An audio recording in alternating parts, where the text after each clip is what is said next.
দেশের বাইকারদের জন্য আসতে যাচ্ছে এক বড় পরিবর্তনের খবর। আগামী 2026-27 অর্থবছরের প্রস্তাবিত বাজেটে মোটরসাইকেলের উপর নতুন করে বাৎসরিক কর আরোপের পরিকল্পনা করছে সরকার। আজকের এই ভিডিওতে আমরা জানব কোন সিসির বাইকের জন্য কত টাকা ট্যাক্স দিতে হবে এবং আমাদের প্রতিবেশী দেশ ভারত ও পাকিস্তানে এই নিয়মগুলো কেমন রয়েছে।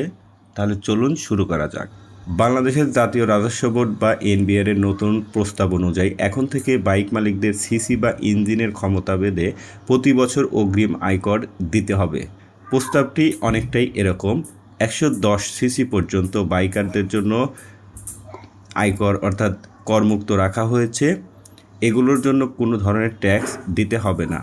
কিন্তু 101 থেকে 125 সিসি এই ক্যাটাগরির বাইকের জন্য প্রতি বছরে 2000 টাকা ট্যাক্স প্রস্তাব করা হয়েছে এবং 126 থেকে 165 সিসি বাইকের জন্য জনপ্রিয় এই সেগমেন্ট বাইকের জন্য প্রতি বছর 5000 টাকা ট্যাক্স দিতে হতে পারে 165 সিসির উপরে। বর্তমান বাংলাদেশের হায়ার সিসি বাইকের পারমিশন আসায় 165 সিসির উপরে বাইকের জন্য প্রতি বছর 10,000 টাকা পর্যন্ত ট্যাক্স নির্ধারণ পরিকল্পনা করেছে সরকার। মনে রাখবেন, এটি মূলত অগ্রিম আয়কর যা বছরের শেষে আপনার ট্যাক্স রিটার্নের সাথে সমন্বয় করা হবে। এখন দেখা যাক আমাদের পাশের দেশ এই নিয়মগুলো কেমন। ভারতে ব্যক্তিগত বাইকের জন্য সাধারণত কোনো বাৎসরিক ট্যাক্স নেই।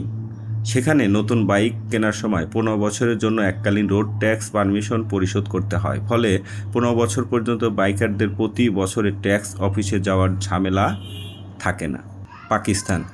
পাকিস্তানের অধিকাংশ প্রদেশে এখন লাইফ টাইম ট্যাক্স টোকেনের ব্যবস্থা চালু রয়েছে। বিশেষ করে ছোট বাইকারের জন্য একবার নির্দিষ্ট ফি জমা দিলে আর কখনোই ট্যাক্স দিতে হয় না। বড় বাইকারের ক্ষেত্রে বাৎসরিক ফি খুবই সামান্য, যা সেটিও এখন লাইফ টাইম মডেল হিসাবেই নিয়ে যাওয়া হচ্ছে।